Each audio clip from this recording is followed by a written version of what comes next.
Oi gente, tudo bem com vocês? Espero que sim. Eu sou a Júlia e esse aqui é o meu canal Jesus e Júlia. Sejam todos muito bem-vindos. Estamos aqui para mais um vídeo. Mas antes de qualquer coisa, se você ainda não é inscrito, se inscreva e já deixe o seu like, tá bom? O tema do vídeo dessa semana é o solo do seu coração. Quero ler com vocês o versículo-chave desse vídeo, que se encontra lá no livro de Marcos, no capítulo 4 e no versículo 3 ao 8, que diz assim: ouçam, o semeador saiu a semear. Enquanto lançava a semente, parte dela caiu à beira do caminho, e as aves vieram e a comeram. Parte dela caiu em terreno pedregoso, onde não havia muita terra, e logo brotou, porque a terra não era profunda. Mas quando saiu o sol, as plantas se queimaram e secaram, porque não tinha raiz. Outra parte caiu entre espinhos, que cresceram e sufocaram as plantas, de forma que ela não deu fruto. Outra ainda caiu em boa terra, germinou, cresceu e deu boa colheita. Amém? Fica até o final desse vídeo porque eu tenho certeza que Deus vai falar ao seu coração, tá bom? Hoje eu queria falar com vocês um pouquinho sobre essa parábola. Não é uma parábola muito assim comentada, muito falada, mas que eu tava lendo e é bem interessante. Porque eu queria falar pra vocês hoje sobre o nosso coração, sobre o solo do nosso coração. Tanto que é o tema do vídeo, né? Faz sentido. Eu queria falar sobre o solo do nosso coração. E essa parábola vai ser vai ser uma forma de falar o que eu quero falar pra vocês, tá bom? Que eu escolhi ela pra falar sobre o nosso coração. O nome da parábola é a parábola do semeador, né? E Jesus, ele está contando para o povo. E Jesus, ele falava muito através de parábola, né? Que era uma forma de as pessoas entenderem melhor o que ele queria dizer, pra não ficar uma coisa muito confusa, né? E Jesus, ele falava muito por parábola. E eu queria falar um pouquinho com vocês sobre essa parábola. O que Jesus estava querendo dizer, na verdade, é sobre como várias pessoas, elas recebem a palavra no seu coração. E na Bíblia fala que Jesus é a palavra, ou seja, como elas recebem Jesus no seu coração. E eu queria falar com vocês sobre esses 3 solos que ele cita. Só que quando Jesus, ele tava falando essas palavras, né, essa parábola, os discípulos, eles não entenderam na hora o significado, o que Jesus queria dizer realmente com essa parábola. Aí Jesus vai lá e explica para eles, né, porque se realmente a gente parar na hora e ler assim, a gente não vai entender muito porque Jesus falou isso, né? Sobre um semeador que saiu a semear e tem vários solos, um solo bom, outro solo ruim, mas vamos entender isso. Ele vai nos explicar em alguns dos versículos para frente. Lá no versículo 14, ele vai começar a explicar. E eu quero falar com vocês sobre esses 3 solos. A gente vai falar primeiro sobre o primeiro solo, que é o solo pedregoso, tá bom? Outras, como a semente lançada em terreno pedregoso, ouvem a palavra e logo a recebem com alegria. Todavia, visto que não tem raiz em si mesma, permanece por pouco tempo. Quando surge alguma tribulação ou perseguição por causa da palavra, logo a abandona. Aqui, gente, ele vai falar sobre o terreno pedregoso, né? E esse terreno pedregoso, ele tem algumas características, né? Ele não tem raiz, ou seja, ele é superficial, assim. E ele é abandonado por causa das tribulações. Aqui ele fala, né, que a pessoa até recebe a palavra com alegria no seu coração. Só que por causa das tribulações, por causa das perseguições, por causa da palavra, essa pessoa abandona. Ou seja, gente, não tem raiz. E é a mesma coisa na nossa vida. Quando a gente não tem Jesus na nossa vida, sabe, enraizado, qualquer coisa que aparecer, qualquer perseguição, qualquer tristeza, qualquer enfermidade, a gente vai abandonar Jesus. E não é isso que Jesus, ele quer para as nossas vidas. Ele quer que a gente seja firmado nele. A gente precisa ter o Senhor na nossa vida como a nossa rocha, a nossa raiz. A gente precisa estar enraizado em Jesus para que a gente não fique, sabe, no superficial e qualquer coisa, qualquer vento que passe, qualquer onda que venha nos abale. E assim a gente abandone Jesus. Então é mais ou menos isso o que ele quis dizer com um terreno pedregoso, né? E não havia muita terra. brotou porque a terra não era profunda. Mas quando saiu o sol, as plantas se queimaram e secaram porque não tinham raiz. Aqui ele fala, a terra não era profunda. Gente, quando a gente não tem um relacionamento profundo com o Senhor, a gente não consegue ter uma vida assim sustentada nele, uma vida firme com ele. A gente precisa cultivar o nosso relacionamento com o Senhor todos os dias para que ele cresça a cada dia mais, para que ele tenha mais e mais raiz, para que não venha qualquer coisa na nossa vida, sabe? Que nos abale, que nos afaste da presença do Senhor, que nos desvie para os caminhos que não são dele. Então é mais ou menos isso, gente. O terreno pedregoso, aquele que não tem raiz e é abandonado por causa de qualquer tribulação. Então, que o solo do seu coração não seja um terreno pedregoso, que não tem raiz em Jesus e que não seja abalado por qualquer onda ou por qualquer vento que apareça na sua vida, tá bom?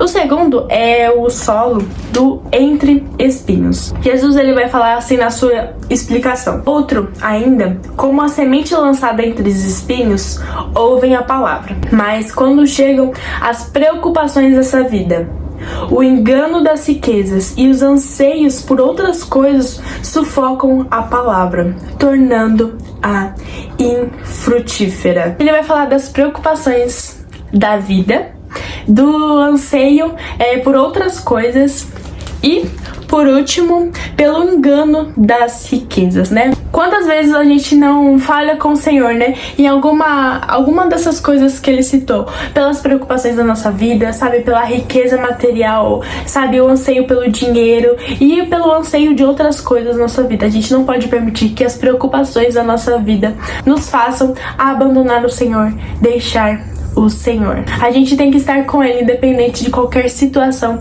da nossa vida. E a gente não pode se deixar atraído por outras coisas e que essas coisas sejam assim tão atraentes, tão importantes para nós que a gente deixe o Senhor. E por último, a gente não pode deixar que a riqueza deste mundo, sabe, tome conta do nosso coração, né? Seja bem material, seja qualquer outra riqueza que não seja o Senhor, né? Esse é o terreno entre espinhos. E tudo isso, as preocupações da nossa vida, a riqueza, o anseio por outras coisas, acaba sufocando a semente e ela acaba se tornando infrutífera. E é assim na nossa vida, né? Todas as preocupações que vêm diante de nós, sabe? E a gente se deixa bater por elas, sabe? As riquezas do mundo, né? O dinheiro, o anseio pelo dinheiro, a busca incansável pelo dinheiro, né? E as outras preocupações da nossa vida, ela acaba nos sufocando aos poucos, que a gente nem vê, e a gente acaba se tornando infrutífero com o Senhor. A gente não consegue ter um relacionamento de verdade com o Senhor, porque a gente permite que outras coisas tomem conta do Senhor no nosso coração. Então, não seja um solo que tenha espinhos. E por último, vou ler para vocês. Outras pessoas são como a semente lançada em boa terra. Ouvem a palavra, aceitam-na e dão uma colheita. Por último, e não ao menos importante, é a boa terra, o bom solo. Jesus, ele quer que a gente tenha um bom solo, que o nosso coração seja um bom solo para ele semear a sua palavra em nós. Quando a gente não permite que certas coisas atingem a nossa vida, que as coisas não nos levem para fora do caminho do Senhor, a gente tem um bom solo, um bom coração. É isso que o Senhor, ele deseja para a sua vida no dia de hoje. A gente precisa ter um coração puro, um coração que agrade ao Senhor. A gente precisa ter ele enraizado no nosso coração. A gente precisa ter a palavra do Senhor plantada aqui. A palavra do Senhor precisa ser uma semente no nosso coração. E o nosso coração, ele precisa ser um bom solo para receber a palavra do Senhor. E eu quero te fazer uma pergunta: como está o solo do seu coração? Será que o seu coração é um terreno pedregoso? É um coração que está entre espinhos? Ou será que o seu coração é um bom coração? É um bom solo onde o Senhor, ele habita, onde ele faz parte? O que você está permitindo que outras pessoas plantem no seu coração? O que você está permitindo que você mesmo plante no seu coração? O que você está plantando no seu coração? E por último, o que você está permitindo que Jesus plante no seu coração? Será que você tem aberto para ele o seu coração, para que ele entre e tome conta do nosso coração, nós precisamos entregar o nosso coração para o Senhor, para que o nosso coração seja 100% dele, seja só dele. Há um tempo certo, sabe, para nós florescermos, mas o nosso coração, ele precisa ser um bom solo para que o Senhor, ele plante e para que essa planta cresça e tenha frutos em nossa vida. Não permita que as preocupações dessa vida te afastem do caminho do Senhor. Não permita que o dinheiro te afaste do Senhor. Não permita que o anseio por outras coisas te afaste do Senhor. Não permita que as tribulações te afastem do caminho do Senhor. E não aceite na sua vida que você tenha um relacionamento raso com o Senhor, que você não tenha raiz com o Senhor. Jesus, ele precisa ser a raiz da sua vida, a raiz do seu coração. Ore, sabe, ore para que o Senhor, ele possa semear a sua palavra no seu coração. Ore para que o seu coração seja uma boa terra para o Senhor plantar. As pessoas, às vezes, elas se preocupam muito com o físico, sabe, com o exterior, com a aparência, mas a Bíblia fala que o Senhor não vê a aparência, ele não vê o seu corpo, ele não vê se você tá mais magro, se você tá mais gordo. Isso não é importante para ele. O Senhor, ele está preocupado com o seu coração. E na Bíblia diz que o Senhor, ele sonda a mente e coração, ou seja, ele te conhece e ele conhece o seu coração. Você acha às vezes que você se conhece, mas na verdade não. Jesus, ele te conhece mais do que você mesmo se conhece. E na Bíblia também fala que o nosso coração é enganoso. Nós precisamos ter cuidado com os nossos desejos, porque nós somos humanos, nós somos falhos e às vezes nós erramos e a gente precisa tomar cuidado com o nosso coração. Mas para isso é só nós entregarmos o nosso coração verdadeiramente para o Senhor, para que ele ponha o nosso coração em suas mãos e cuide dele. Então ore, sabe, entrega o seu coração para Jesus no dia de hoje. Peça para que ele tire todo o sentimento que não vem dele, tudo que afaste você dele, tudo que não agrada a ele da sua vida, para que assim você possa gerar frutos dentro do seu coração. Amém? Posso fazer uma oração por você? Feche seus olhos. Senhor, me permite entrar na tua presença, Pai. Obrigada por mais este vídeo, pela vida dessa pessoa que está me assistindo, Pai. Vai de encontro a ela, Senhor. Hoje falamos um pouquinho sobre a palavra do semeador, Pai. Que o nosso coração seja uma boa terra para o Senhor semear a tua palavra. Nos dê um coração, Senhor, puro, que te agrade e nos ajude a entregar o nosso coração 100% a ti. Cuida dele para nós, Pai, pois nós somos humanos, nós somos falhos, Senhor, nós pecamos, Pai. E às vezes, Pai, não te agradamos com o nosso coração, com os nossos desejos, Pai. Tira todo o sentimento que não vem de ti, Pai. Tudo que afasta ele de ti, Pai. E toma o nosso coração para o Senhor. Toma o coração dessa pessoa hoje, Pai. E cuida dele. No nome de Jesus. Amém. Que Deus te abençoe muito, muito, muito. Que você tenha sido edificado com essa palavra. Já compartilha para aquela pessoa que está precisando. Deixe seu like, se inscreva, comenta e até o próximo vídeo. Nunca se esqueça, tenha um bom solo. Que o seu coração possa ser um bom solo para o Senhor plantar na sua vida. Tá bom? Que Deus te abençoe muito, muito, muito, muito. Um beijo e até o próximo vídeo.